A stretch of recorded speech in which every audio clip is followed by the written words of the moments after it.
ਸਤਿ ਸ਼੍ਰੀ ਅਕਾਲ। ਤੁਸੀਂ ਵੇਖ ਰਹੇ ਹੋ ਟੀਵੀ ਪੰਜਾਬ ਤੇ ਮੈਂ ਹਾਂ ਤੁਹਾਡੇ ਨਾਲ ਇੰਦਰਪ੍ਰੀਤ ਕੌਰ ਪੰਨੂ। ਵੀਕਲੀ ਬੁਲੇਟਿਨ ਦੇ ਵਿੱਚ ਤੁਹਾਡਾ ਸਵਾਗਤ ਹੈ, ਜਿੱਥੇ ਉਹਨਾਂ ਖਬਰਾਂ ਦੀ ਗੱਲ ਕਰਾਂਗੇ ਜਿਹੜੀਆਂ ਕੈਨੇਡਾ ਦੇ ਵਿੱਚ ਹਫ਼ਤਾ ਭਰ ਖਾਸ ਰਹੀਆਂ ਨੇ। ਸਭ ਤੋਂ ਪਹਿਲਾਂ ਨਜ਼ਰ ਮਾਰਦੇ ਹਾਂ ਹੈਡਲਾਈਨਸ ਦੇ ਉੱਪਰ। ਨਸ਼ੇ ਦੇ ਮਾਮਲੇ ਦੇ ਵਿੱਚ ਪੰਜਾਬੀ ਗ੍ਰਿਫਤਾਰ, ਇੱਕ ਪੰਜਾਬੀ ਔਰਤ ਵੀ ਕੀਤੀ ਗਈ ਕਾਬੂ। ਵੀਜ਼ਾ ਬਿਨੇਕਾਰਾਂ ਦੇ ਲਈ ਬਾਇਓਮੈਟ੍ਰਿਕ ਦੀ ਸ਼ੁਰੂਆਤ, ਕੈਨੇਡਾ ਦੇ ਹਾਈ ਕਮਿਸ਼ਨ ਨੇ ਦਿੱਤੀ ਜਾਣਕਾਰੀ। ਡਰਾਈਵਰਾਂ ਦੀ ਜੇਬ ਤੇ ਪਵੇਗਾ ਭਾਰੀ ਅਸਰ, ਮੈਟਰੋ ਵੈਨਕੂਵਰ ਦੇ ਵਿੱਚ ਵਧ ਰਹੀਆਂ ਗੈਸ ਕੀਮਤਾਂ। ਕੈਨੇਡਾ ਦੇ ਵਿੱਚ COPR ਧਾਰਕ ਹੋ ਸਕਣਗੇ ਦਾਖਲ, COP ਧਾਰਕਾਂ ਨੂੰ ਦਾਖਲੇ ਦੀ ਮਿਲੀ ਇਜਾਜ਼ਤ। ਟਰੂਡੋ ਨੇ ਬਾਰਡਰ ਦੇ ਬਾਰੇ ਦਿੱਤੀ ਜਾਣਕਾਰੀ, ਕਿਹਾ ਕੁਝ ਹਫ਼ਤਿਆਂ ਦੇ ਵਿੱਚ ਹੋਵੇਗਾ ਐਲਾਨ। ਕੈਨੇਡਾ ਵੱਲੋਂ ਭਾਰਤ ਤੋਂ ਆਉਣ ਵਾਲੀਆਂ ਸਿੱਧੀਆਂ ਉਡਾਨਾਂ ਦੇ ਉੱਪਰ ਜੋ ਰੋਕ ਲਗਾਈ ਗਈ ਉਸ ਦੀ ਮਿਆਦ ਜੁਲਾਈ 21 ਤੱਕ ਵਧਾਈ ਗਈ ਹੈ। ਲਗਾਤਾਰ ਸਵਾਲ ਪੁੱਛਿਆ ਜਾ ਰਿਹਾ ਹੈ ਕਿ ਕੈਨੇਡਾ ਵੱਲੋਂ ਜੋ ਉਡਾਨਾਂ ਦੇ ਉੱਪਰ ਰੋਕ ਲਗਾਈ ਗਈ ਹੈ ਉਸ ਨੂੰ ਕਦੋਂ ਖਤਮ ਕੀਤਾ ਜਾਵੇਗਾ। ਹਾਲਾਂਕਿ ਕੈਨੇਡਾ ਵੱਲੋਂ ਯਾਤਰਾ ਸੰਬੰਧੀ ਰਾਹਤ ਦੇਣ ਦੀ ਸ਼ੁਰੂਆਤ ਕਰ ਦਿੱਤੀ ਗਈ ਹੈ, ਪਰ ਅਜੇ ਵੀ ਸਵਾਲ ਬਣਿਆ ਹੋਇਆ ਹੈ ਕਿ ਭਾਰਤ ਦੇ ਨਾਲ ਉਡਾਨਾਂ ਦੇ ਉੱਪਰ ਜੋ ਰੋਕ ਲਗਾਈ ਗਈ ਹੈ ਉਸ ਨੂੰ ਕਦੋਂ ਹਟਾਇਆ ਜਾਵੇਗਾ। ਕੈਨੇਡਾ ਵੱਲੋਂ ਜੋ ਭਾਰਤ ਤੋਂ ਆਉਣ ਵਾਲੀਆਂ ਸਿੱਧੀਆਂ ਉਡਾਨਾਂ ਦੇ ਉੱਪਰ ਰੋਕ ਲਗਾਈ ਗਈ ਸੀ ਉਸ ਨੂੰ ਜੁਲਾਈ 21, 2021 ਤੱਕ ਵਧਾਇਆ ਗਿਆ।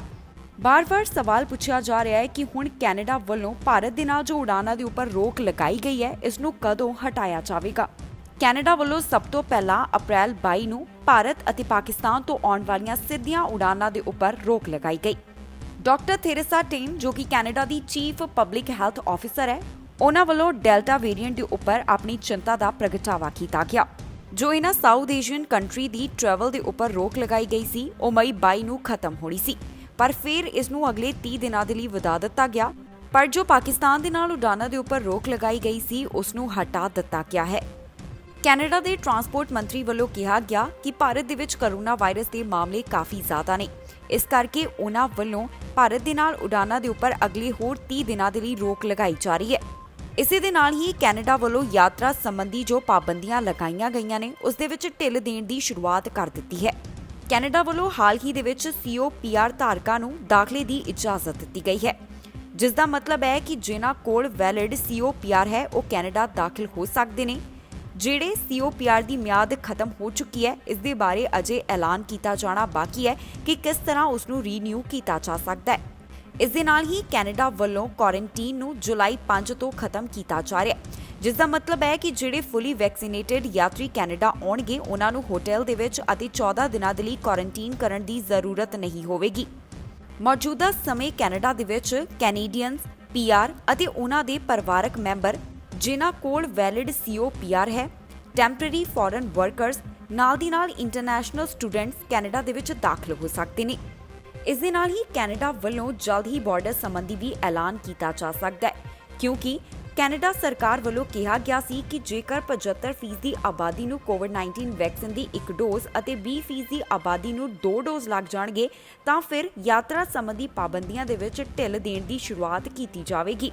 ਪ੍ਰਧਾਨ ਮੰਤਰੀ ਜਸਟਿਨ ਟਰੂਡੋ ਵੱਲੋਂ ਵੀ ਇਹ ਜਾਣਕਾਰੀ ਸਾਂਝੀ ਕੀਤੀ ਜਾ ਚੁੱਕੀ ਹੈ, ਜਿੱਥੇ ਉਹਨਾਂ ਨੇ ਦੱਸਿਆ ਹੈ ਕਿ ਕੁਝ ਹੀ ਹਫ਼ਤਿਆਂ ਦੌਰਾਨ ਬਾਰਡਰ ਸੰਬੰਧੀ ਵੀ ਅਪਡੇਟ ਸਾਂਝੀ ਕੀਤੀ ਜਾਵੇਗੀ।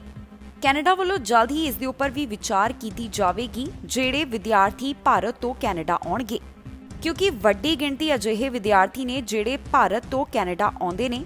ਜਿਨ੍ਹਾਂ ਵਿਦਿਆਰਥੀਆਂ ਨੇ ਸਤੰਬਰ ਇਨਟੇਕ ਦੇ ਦੌਰਾਨ ਆਉਣਾ ਹੁੰਦਾ ਹੈ ਉਹਨਾਂ ਵਿੱਚੋਂ ਜ਼ਿਆਦਾਤਰ ਵਿਦਿਆਰਥੀ ਅਗਸਤ ਮਹੀਨੇ ਆਉਣੇ ਸ਼ੁਰੂ ਹੋ ਜਾਂਦੇ ਨੇ। ਮਾਮਲਾ ਰਿਚਮੰਡ ਤੋਂ ਸਾਹਮਣੇ ਆਇਆ, ਜਿੱਥੇ ਡਬਲ ਸ਼ੂਟਿੰਗ ਦੌਰਾਨ 2 ਜਾਣਿਆਂ ਦੀ ਜਾਨ ਚਲੀ ਗਈ ਹੈ। ਫਿਲਹਾਲ ਇਸ ਮਾਮਲੇ ਦੀ ਜਾਂਚ ਕੀਤੀ ਜਾ ਰਹੀ ਹੈ। ਘਟਨਾ ਦੇ ਵਿਕਟਮਸ ਦੀ ਪਹਿਚਾਣ ਅਜੇ ਜਨਤਕ ਨਹੀਂ ਕੀਤੀ ਗਈ, ਪਰ ਅਪੀਲ ਕੀਤੀ ਗਈ ਹੈ ਕਿ ਜੇਕਰ ਕਿਸੇ ਕੋਲ ਇਸ ਘਟਨਾ ਸੰਬੰਧੀ ਕੋਈ ਵੀ ਜਾਣਕਾਰੀ ਹੈ ਜਾਂ ਫਿਰ ਵੀਡੀਓ ਹੈ ਤਾਂ ਉਹ ਜ਼ਰੂਰ ਸਾਂਝੀ ਕੀਤੀ ਜਾਵੇ। ਰਿਚਮੰਡ ਤੋਂ ਡਬਲ ਸ਼ੂਟਿੰਗ ਦਾ ਮਾਮਲਾ ਸਾਹਮਣੇ ਆਇਆ ਹੈ। ਪੁਲਿਸ ਵੱਲੋਂ ਜਾਣਕਾਰੀ ਦਿੱਤੀ ਗਈ ਹੈ, ਜਿੱਥੇ ਉਹਨਾਂ ਨੇ ਦੱਸਿਆ ਹੈ ਕਿ 2 ਜਾਣਿਆਂ ਦੀ ਇਸ ਸੰਬੰਧੀ ਮੌਤ ਹੋ ਗਈ। ਰਿਚਮੰਡ RCMP ਵੱਲੋਂ ਇਸ ਦੀ ਪੁਸ਼ਟੀ ਕੀਤੀ ਗਈ ਹੈ ਕਿ ਸ਼ਨੀਵਾਰ ਨੂੰ ਜੋ ਡਬਲ ਸ਼ੂਟਿੰਗ ਹੋਈ ਹੈ ਉਸ ਦੌਰਾਨ 2 ਜਾਣਿਆਂ ਦੀ ਮੌਤ ਹੋ ਗਈ। ਜਾਣਕਾਰੀ ਦੇ ਮੁਤਾਬਕ ਪੁਲਿਸ ਨੂੰ 8:40 ਦੇ ਕਰੀਬ ਵੈਸਟਮਿੰਸਟਰ ਹਾਈਵੇ ਅਤੇ ਬਾਰਨਰ ਡਰਾਈਵ ਦੇ ਨੇੜੇ ਬੁਲਾਇਆ ਗਿਆ ਸੀ। ਗੁਆਂਢੀਆਂ ਵੱਲੋਂ ਇਹ ਜਾਣਕਾਰੀ ਦਿੱਤੀ ਗਈ ਹੈ ਕਿ ਉਹਨਾਂ ਨੂੰ ਗੋਲੀਆਂ ਦੀ ਆਵਾਜ਼ ਸੁਣਾਈ ਦਿੱਤੀ, ਜਿਸ ਤੋਂ ਬਾਅਦ ਉਹਨਾਂ ਨੇ ਪੁਲਿਸ ਦੇ ਸਾਇਰਨ ਵੀ ਸੁਣੇ। ਪੁਲਿਸ ਘਟਨਾ ਵਾਲੀ ਥਾਂ ਦੇ ਉੱਪਰ ਮੌਜੂਦ ਸੀ ਅਤੇ ਇੰਟੀਗ੍ਰੇਟਿਡ ਹੋਮਿਸਾਈਡ ਇਨਵੈਸਟੀਗੇਸ਼ਨ ਟੀਮ ਵੱਲੋਂ ਇਸ ਮਾਮਲੇ ਦੀ ਜਾਂਚ ਕੀਤੀ ਜਾ ਰਹੀ ਹੈ। ਆਈਹਿਟ ਦਾ ਕਹਿਣਾ ਹੈ ਕਿ ਇਸ ਦੇ ਨਾਲ ਕਿਸੇ ਵੀ ਆਮ ਲੋਕਾਂ ਨੂੰ ਜਾਨ ਦਾ ਖਤਰਾ ਨਹੀਂ ਹੈ। ਉਹਨਾਂ ਦਾ ਕਹਿਣਾ ਹੈ ਕਿ ਜੇਕਰ ਕਿਸੇ ਨੂੰ ਵੀ ਇਸ ਘਟਨਾ ਸੰਬੰਧੀ ਕੋਈ ਜਾਣਕਾਰੀ ਹੋਵੇ ਜਾਂ ਫਿਰ ਕਿਸੇ ਦੇ ਕੋਲ ਕੋਈ ਵੀਡੀਓ ਹੋਵੇ ਤਾਂ ਉਹ ਜ਼ਰੂਰ ਸਾਂਝੀ ਕਰਨ। ਇਸ ਘਟਨਾ ਦੇ ਵਿਕਟਮਸ ਦੀ ਪਹਿਚਾਣ ਆਰਸੀਐਮਪੀ ਵੱਲੋਂ ਅਜੇ ਸਾਂਝੀ ਨਹੀਂ ਕੀਤੀ ਗਈ। ਉਹਨਾਂ ਵੱਲੋਂ ਅਜੇ ਵੀ ਕਨਫਰਮ ਨਹੀਂ ਕੀਤਾ ਗਿਆ ਕਿ ਇਸ ਘਟਨਾ ਦਾ ਸੰਬੰਧ ਜੋ ਲੋਅਰ ਮੇਨਲੈਂਡ ਗੈਂਗ ਕੌਨਫਲਿਕਟ ਚੱਲ ਰਿਹਾ ਹੈ ਉਸ ਦੇ ਨਾਲ ਹੈ ਜਾਂ ਫਿਰ ਨਹੀਂ। ਸਸਕੈਚੁਆਨ ਦੇ ਸਾਬਕਾ ਰਿਹਾਇਸ਼ੀ ਸਕੂਲ ਦੇ ਵਿੱਚੋਂ 751 ਬੇਨਾਮ ਕਬਰਾਂ ਮਿਲੀਆਂ, ਜਿਸ ਤੋਂ ਬਾਅਦ ਪ੍ਰਧਾਨ ਮੰਤਰੀ ਜਸਟਿਨ ਟਰੂਡੋ ਦਾ ਬਿਆਨ ਸਾਹਮਣੇ ਆਇਆ। ਪ੍ਰੈਸ ਕਾਨਫਰੰਸ ਦੌਰਾਨ ਬੋਲਦਿਆਂ ਪ੍ਰਧਾਨ ਮੰਤਰੀ ਜਸਟਿਨ ਟਰੂਡੋ ਵੱਲੋਂ ਇਸ ਘਟਨਾ ਸੰਬੰਧੀ ਮੁਆਫੀ ਮੰਗੀ ਗਈ। ਨਾਲ ਹੀ ਉਹਨਾਂ ਨੇ ਐਲਾਨ ਕੀਤਾ ਹੈ ਕਿ ਇਸ ਵਾਰ ਦਾ ਕੈਨੇਡਾ ਡੇ ਮੂਲ ਨਿਵਾਸੀਆਂ ਦੇ ਨਾਮ ਰਹਿਣ ਵਾਲਾ ਹੈ। ਸਸਕੈਚੁਆਨ ਦੇ ਸਾਬਕਾ ਰਿਹਾਇਸ਼ੀ ਸਕੂਲ ਦੇ ਵਿੱਚੋਂ 751 ਨਿਸ਼ਾਨ ਰਹਿਤ ਕਬਰਾਂ ਮਿਲੀਆਂ, ਜਿਸ ਤੋਂ ਬਾਅਦ ਪ੍ਰਧਾਨ ਮੰਤਰੀ ਜਸਟਿਨ ਟਰੂਡੋ ਵੱਲੋਂ ਇਸ ਸੰਬੰਧੀ ਮੁਆਫੀ ਮੰਗੀ ਗਈ ਹੈ। ਅੱਜ ਪ੍ਰੈਸ ਕਾਨਫਰੰਸ ਦੇ ਵਿੱਚ ਬੋਲਦਿਆਂ ਪ੍ਰਧਾਨ ਮੰਤਰੀ ਜਸਟਿਨ ਟਰੂਡੋ ਨੇ ਕਿਹਾ ਕਿ ਇਸ ਵਾਰ ਦਾ ਕੈਨੇਡਾ ਡੇ ਮੂਲ ਨਿਵਾਸੀਆਂ ਦੇ ਨਾਮ ਰਹੇਗਾ। ਨਾਲ ਹੀ ਉਹਨਾਂ ਵੱਲੋਂ ਇਸ ਭਾਈਚਾਰੇ ਤੋਂ ਮੁਆਫੀ ਵੀ ਮੰਗੀ ਗਈ ਹੈ। ਪ੍ਰਧਾਨ ਮੰਤਰੀ ਨੇ ਕਿਹਾ ਕਿ ਕੈਨੇਡੀਅਨਸ ਇਸ ਗੱਲ ਤੋਂ ਸ਼ਰਮਿੰਦਾ ਹਨ ਕਿ ਕੈਨੇਡਾ ਦਾ ਕੀ ਵਤੀਰਾ ਰਿਹਾ। ਸਰਕਾਰ ਦੀਆਂ ਗਲਤ ਨੀਤੀਆਂ ਸੰਬੰਧੀ ਪ੍ਰਧਾਨ ਮੰਤਰੀ ਜਸਟਿਨ ਟਰੂਡੋ ਵੱਲੋਂ ਇਹ ਮੁਆਫੀ ਮੰਗੀ ਗਈ ਹੈ। ਦੱਸ ਦਈਏ ਕਿ ਸਸਕੈਚੁਆਨ ਦੇ ਸਾਬਕਾ ਰਿਹਾਇਸ਼ੀ ਸਕੂਲ ਦੇ ਵਿੱਚ 751 ਬੇਨਾਮ ਕਬਰਾਂ ਮਿਲੀਆਂ। Federation of sovereign indigenous nations ਅਤੇ ਸਸਕੈਚੁਆਨ ਦੇ ਵਿੱਚ ਕਾਊਸਿਸ ਫਰਸਟ ਨੇਸ਼ਨ ਵੱਲੋਂ ਇਸ ਸੰਬੰਧੀ ਜਾਣਕਾਰੀ ਦਿੱਤੀ ਗਈ ਸੀ ਕਿ ਸਸਕੈਚੁਆਨ ਦੇ ਸਾਬਕਾ ਰਿਹਾਇਸ਼ੀ ਸਕੂਲ ਦੇ ਵਿੱਚ 751 ਨਿਸ਼ਾਨ ਰਹਿਤ ਕਬਰਾਂ ਪਾਈਆਂ ਗਈਆਂ। ਇਸ ਤੋਂ ਪਹਿਲਾਂ ਬ੍ਰਿਟਿਸ਼ ਕੋਲੰਬੀਆ ਦੇ ਕੈਮਲੂਪਸ ਦੇ ਸਾਬਕਾ ਰੈਜ਼ੀਡੈਂਸ਼ੀਅਲ ਸਕੂਲ ਦੇ ਵਿੱਚ 215 ਬੱਚਿਆਂ ਦੇ ਰਿਮੇਨਸ ਮਿਲੇ ਸਨ। ਇਸ ਸੰਬੰਧੀ ਪ੍ਰਧਾਨ ਮੰਤਰੀ ਜਸਟਿਨ ਟਰੂਡੋ ਵੱਲੋਂ ਸਰਕਾਰ ਦੀਆਂ ਗਲਤ ਨੀਤੀਆਂ ਵਾਸਤੇ ਮੁਆਫੀ ਮੰਗੀ ਗਈ ਹੈ ਤੇ ਉਹਨਾਂ ਦਾ ਕਹਿਣਾ ਹੈ ਕਿ ਇਸ ਸੰਬੰਧੀ ਉਹਨਾਂ ਵੱਲੋਂ ਜਲਦ ਹੀ ਐਕਸ਼ਨ ਲਿਆ ਜਾਵੇਗਾ। This was an incredibly harmful government policy that was Canada's reality for many, many decades. And Canadians today are horrified and ashamed of how our country behaved. But a policy that ripped kids from their homes, from their communities, from their culture and their language, and forced assimilation upon them. This is a piece of our past, of decades past, that resonates and echoes and is and continues to be a lived reality of consequences for many, many Canadians today. So, specifically to the members of the Cowessess community and Treaty 4 communities, we are sorry.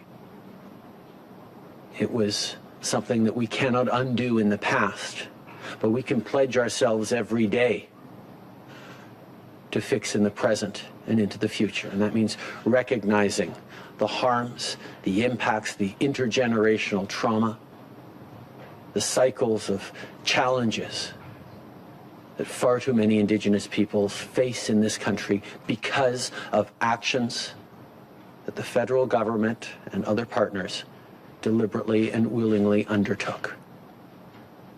I spoke with Chief Cadmus Delorme yesterday, the chief of Cowessess First Nations, and offered all of the federal government's continued support and partnership, not just on supporting the communities that are grieving for the discovery of these graves, but also on the work that we must do to help them heal, to create opportunities to move forward, including on the issue of child and family services. We know that even long after residential schools closed in this country, child and family service, in the stated purpose of protecting children's well-beings, continued to take them away from their communities, continued to remove them from their language and culture, and place them in foster homes in non-Indigenous communities all across the country. ਇਸ ਹਫਤੇ Canadian high commission ਵੱਲੋਂ ਇੱਕ ਖਾਸ ਜਾਣਕਾਰੀ ਸਾਂਝੀ ਕੀਤੀ ਗਈ, ਜਿੱਥੇ ਉਹਨਾਂ ਨੇ ਦੱਸਿਆ ਹੈ ਕਿ ਵੀਜ਼ਾ ਬਿਨੇਕਾਰਾਂ ਦੇ ਵਾਸਤੇ ਬਾਇਓਮੈਟ੍ਰਿਕ ਅਪਾਇੰਟਮੈਂਟ ਦੀ ਸ਼ੁਰੂਆਤ ਕੀਤੀ ਜਾ ਰਹੀ ਹੈ। ਇਸ ਦੇ ਵਿੱਚ ਜਿਹੜੇ ਵਿਜ਼ਿਟਰ ਅਤੇ ਸਪਾਊਸ ਵੀਜ਼ਾ ਬਿਨੇਕਾਰ ਨੇ ਉਹਨਾਂ ਦੇ ਲਈ ਵੀ ਸੇਵਾਵਾਂ ਸ਼ੁਰੂ ਕਰਨ ਦਾ ਐਲਾਨ ਕੀਤਾ ਗਿਆ ਹੈ, ਜਿਸ ਦਾ ਮਤਲਬ ਹੈ ਕਿ ਸਾਰੇ ਜਿਹੜੇ ਵੀਜ਼ਾ ਬਿਨੇਕਾਰ ਨੇ ਉਹ ਆਪਣੀ ਅਪਾਇੰਟਮੈਂਟ ਬੁੱਕ ਕਰਵਾ ਸਕਦੇ ਨੇ, ਜੋ ਕਿ ਬਾਇਓਮੈਟ੍ਰਿਕ ਦੇ ਵਾਸਤੇ ਹੋਵੇਗੀ। ਕੈਨੇਡਾ ਦੇ ਹਾਈ ਕਮਿਸ਼ਨ ਵੱਲੋਂ ਵੀਜ਼ਾ ਸੰਬੰਧੀ ਜਾਣਕਾਰੀ ਸਾਂਝੀ ਕੀਤੀ ਗਈ ਹੈ। ਹਾਈ ਕਮਿਸ਼ਨ ਵੱਲੋਂ ਟਵਿੱਟਰ ਦੇ ਉੱਪਰ ਟਵੀਟ ਕੀਤਾ ਗਿਆ, ਜਿਸ ਦੇ ਵਿੱਚ ਉਹਨਾਂ ਨੇ ਜਾਣਕਾਰੀ ਦਿੱਤੀ ਹੈ ਕਿ ਕੌਣ ਬਾਇਓਮੈਟ੍ਰਿਕ ਅਪਾਇੰਟਮੈਂਟ ਲੈ ਸਕਦਾ ਹੈ। ਜਾਣਕਾਰੀ ਦੇ ਮੁਤਾਬਕ ਜਿਹੜੇ ਵੀ ਵੀਜ਼ਾ ਅਪਲਾਈ ਕਰਨ ਵਾਲੇ ਨੇ ਉਹਨਾਂ ਵੱਲੋਂ ਬਾਇਓਮੈਟ੍ਰਿਕ ਅਪਾਇੰਟਮੈਂਟ ਬੁੱਕ ਕੀਤੀ ਜਾ ਸਕਦੀ ਹੈ। ਕਾਫੀ ਲੰਬੇ ਸਮੇਂ ਤੋਂ ਸਪਾਊਸ ਵੀਜ਼ਾ ਅਤੇ ਵਿਜ਼ਿਟਰ ਵੀਜ਼ਾ ਸੰਬੰਧੀ ਵੀ ਸਵਾਲ ਪੁੱਛੇ ਜਾ ਰਹੇ ਨੇ, ਜੋ ਕੈਨੇਡਾ ਹਾਈ ਕਮਿਸ਼ਨ ਵੱਲੋਂ ਜਾਣਕਾਰੀ ਦਿੱਤੀ ਗਈ ਹੈ। ਇਸ ਦੇ ਵਿੱਚ ਸਪਾਊਸ ਅਤੇ ਵਿਜ਼ਿਟਰਸ ਨੂੰ ਵੀ ਸ਼ਾਮਿਲ ਕੀਤਾ ਗਿਆ ਹੈ, ਜਿਨ੍ਹਾਂ ਦੇ ਲਈ ਬਾਇਓਮੈਟ੍ਰਿਕ ਅਪਾਇੰਟਮੈਂਟ ਸ਼ੁਰੂ ਕੀਤੀ ਜਾ ਰਹੀ ਹੈ, ਜਿਸ ਦਾ ਮਤਲਬ ਹੈ ਕਿ ਕੈਨੇਡੀਅਨ ਹਾਈ ਕਮਿਸ਼ਨ ਵੱਲੋਂ ਬਕਾਇਆ ਬਾਇਓਮੈਟ੍ਰਿਕ ਵਾਲੇ ਸਾਰੇ ਵੀਜ਼ਾ ਬਿਨੇਕਾਰਾਂ ਦੇ ਲਈ ਜਾਣਕਾਰੀ ਦਿੱਤੀ ਗਈ ਹੈ। ਉਹਨਾਂ ਲਿਖਿਆ ਕਿ ਜੇ ਤੁਹਾਡੇ ਕੋਲ 28 ਜੂਨ 2021 ਤੱਕ ਬਾਇਓਮੈਟ੍ਰਿਕ ਇੰਸਟਰਕਸ਼ਨ ਲੈਟਰ ਜਾਣੀ ਕਿ BIL ਹੈ, ਤਾਂ ਤੁਸੀਂ VAC ਵੈਬਸਾਈਟ ਤੇ ਆਨਲਾਈਨ ਬੁਕਿੰਗ ਟੂਲ ਦੀ ਵਰਤੋਂ ਕਰਕੇ ਭਾਰਤ ਦੇ ਵਿੱਚ VAC ਵਿਖੇ ਆਪਣੀ ਬਾਇਓਮੈਟ੍ਰਿਕ ਅਪਾਇੰਟਮੈਂਟ ਬੁੱਕ ਕਰਵਾ ਸਕਦੇ ਹੋ। ਵਿਜ਼ਿਟਰ ਅਤੇ ਸਪਾਊਸ ਵੀਜ਼ਾ ਲਗਵਾਉਣ ਵਾਲੇ ਵੀ ਆਪਣੀ ਅਪਾਇੰਟਮੈਂਟ ਬੁੱਕ ਕਰਵਾ ਸਕਦੇ ਹਨ। ਨਾਲ ਹੀ ਹਾਈ ਕਮਿਸ਼ਨ ਵੱਲੋਂ ਇਹ ਵੀ ਜਾਣਕਾਰੀ ਦਿੱਤੀ ਗਈ ਹੈ ਕਿ ਜਿਨ੍ਹਾਂ ਦੀ BIL ਦੀ ਮਿਆਦ ਖਤਮ ਹੋ ਚੁੱਕੀ ਹੈ, ਜਿਸ ਦਾ ਮਤਲਬ ਹੈ ਕਿ ਐਕਸਪਾਇਰਡ BIL, ਉਹ ਵੀ ਆਪਣੀ ਬਾਇਓਮੈਟ੍ਰਿਕ ਅਪਾਇੰਟਮੈਂਟ ਬੁੱਕ ਕਰ ਸਕਦੇ ਹਨ। ਇਸ ਹਫ਼ਤੇ ਜੂਨ 24 ਨੂੰ ਕੈਨੇਡਾ ਵੱਲੋਂ ਆਪਣੇ ਨਵੇਂ ਐਕਸਪ੍ਰੈਸ ਐਂਟਰੀ ਡਰਾਅ ਦਾ ਐਲਾਨ ਕੀਤਾ ਗਿਆ। ਇਸ ਡਰਾਅ ਦੇ ਤਹਿਤ CRS ਸਕੋਰ ਹੇਠਾਂ ਆਇਆ, ਜੋ ਕਿ 357 ਦਰਜ ਕੀਤਾ ਗਿਆ। ਇਸ ਡਰਾਅ ਦੇ ਵਿੱਚ 6000 ਉਮੀਦਵਾਰਾਂ ਨੂੰ ਸੱਦੇ ਜਾਰੀ ਕੀਤੇ ਗਏ। ਕੈਨੇਡਾ ਵੱਲੋਂ ਆਪਣੇ ਨਵੇਂ ਐਕਸਪ੍ਰੈਸ ਐਂਟਰੀ ਡਰਾਅ ਦਾ ਐਲਾਨ ਕੀਤਾ ਗਿਆ। ਇਸ ਨਵੇਂ ਐਕਸਪ੍ਰੈਸ ਐਂਟਰੀ ਡਰਾਅ ਦੇ ਵਿੱਚ CRS ਸਕੋਰ ਇੱਕ ਵਾਰ ਫਿਰ ਤੋਂ ਘੱਟ ਹੋਇਆ ਹੈ। ਨਵੇਂ ਡਰਾਅ ਦੇ ਵਿੱਚ CRS ਸਕੋਰ 357 ਰਿਹਾ। ਜੂਨ 24 ਨੂੰ ਜੋ ਕੈਨੇਡਾ ਵੱਲੋਂ ਐਕਸਪ੍ਰੈਸ ਐਂਟਰੀ ਡਰਾਅ ਕੱਢਿਆ ਗਿਆ, ਉਸ ਦੇ ਵਿੱਚ ਇੱਕੋ ਵਾਰ 6000 CEC ਇਮੀਗ੍ਰੇਸ਼ਨ ਕੈਂਡੀਡੇਟਸ ਨੂੰ ਸੱਦੇ ਜਾਰੀ ਕੀਤੇ ਗਏ। ਇਸ ਤੋਂ ਪਹਿਲਾਂ ਫਰਵਰੀ 13 ਨੂੰ ਜੋ ਐਕਸਪ੍ਰੈਸ ਐਂਟਰੀ ਡਰਾਅ ਕੱਢਿਆ ਗਿਆ ਸੀ, ਉਸ ਡਰਾਅ ਦੇ ਵਿੱਚ CRS ਸਕੋਰ ਕਾਫੀ ਹੇਠਾਂ ਆਇਆ ਸੀ, ਜੋ ਕਿ ਉਸ ਸਮੇਂ 75 ਪੁਆਇੰਟ ਘੱਟ ਰਿਹਾ ਸੀ। ਇੰਨਾ ਹੀ ਨਹੀਂ, ਇੱਕੋ ਵਾਰ ਦੇ ਵਿੱਚ 27332 CEC ਕੈਂਡੀਡੇਟਸ ਨੂੰ ਸੱਦੇ ਵੀ ਜਾਰੀ ਕੀਤੇ ਗਏ ਸਨ। ਦੇਖਿਆ ਜਾ ਰਿਹਾ ਹੈ ਕਿ ਐਕਸਪ੍ਰੈਸ ਐਂਟਰੀ ਡਰਾਅ ਦੇ ਵਿੱਚ CRS ਸਕੋਰ ਰਿਕੁਆਇਰਮੈਂਟ ਲਗਾਤਾਰ ਘਟ ਰਹੀ ਹੈ। ਇਸ ਦਾ ਕਾਰਨ ਇਹ ਵੀ ਮੰਨਿਆ ਜਾ ਰਿਹਾ ਹੈ ਜੋ immigration, refugees and citizenship Canada ਵੱਲੋਂ ਇਮੀਗ੍ਰੇਸ਼ਨ ਦੇ ਨਾਲ ਸੰਬੰਧਿਤ ਟਾਰਗੇਟ ਤੈਅ ਕੀਤਾ ਗਿਆ ਹੈ। IRCC ਵੱਲੋਂ ਟਾਰਗੇਟ ਮਿਥਿਆ ਗਿਆ ਹੈ ਕਿ ਸਾਲ ਦੇ ਵਿੱਚ 4,01,000 ਨਵੇਂ ਇਮੀਗ੍ਰੈਂਟਸ ਦਾ ਸਵਾਗਤ ਕੀਤਾ ਜਾਵੇਗਾ। ਪਿਛਲੇ ਸਾਲ ਦਾ ਇਮੀਗ੍ਰੇਸ਼ਨ ਟਾਰਗੇਟ ਪੂਰਾ ਨਹੀਂ ਹੋ ਸਕਿਆ। ਇਸ ਦੇ ਚੱਲਦਿਆਂ ਇਸ ਵਾਰ ਇਮੀਗ੍ਰੇਸ਼ਨ ਵਿਭਾਗ ਆਪਣੇ ਟੀਚੇ ਨੂੰ ਲੈ ਕੇ ਕਾਫੀ ਗੰਭੀਰ ਨਜ਼ਰ ਆ ਰਿਹਾ ਹੈ। CEC ਉਮੀਦਵਾਰਾਂ ਦੇ ਕੋਲਡ ਸਕਿਲਡ ਆਕਿਊਪੇਸ਼ਨ ਦਾ 1 ਸਾਲ ਦਾ ਤਜਰਬਾ ਹੋਣਾ ਜ਼ਰੂਰੀ ਹੁੰਦਾ ਹੈ। ਇਨ੍ਹਾਂ ਉਮੀਦਵਾਰਾਂ ਦੇ ਕੋਲ ਇੰਗਲਿਸ਼ ਜਾਂ ਫਿਰ ਫ੍ਰੈਂਚ ਦਾ ਇੰਟਰਮੀਡੀਏਟ ਲੈਵਲ ਹੋਣਾ ਵੀ ਜ਼ਰੂਰੀ ਹੈ। ਇਸ ਸਾਲ ਜਾਣੀ ਕਿ 2021 ਦੇ ਦੌਰਾਨ ਐਕਸਪ੍ਰੈਸ ਐਂਟਰੀ ਮੈਨੇਜਡ ਪ੍ਰੋਗਰਾਮਸ ਦੇ ਜ਼ਰੀਏ 1,08,500 ਨਵੇਂ ਇਮੀਗ੍ਰੈਂਟਸ ਦਾ ਸਵਾਗਤ ਕੀਤੇ ਜਾਣ ਦਾ ਟੀਚਾ ਰੱਖਿਆ ਗਿਆ ਹੈ।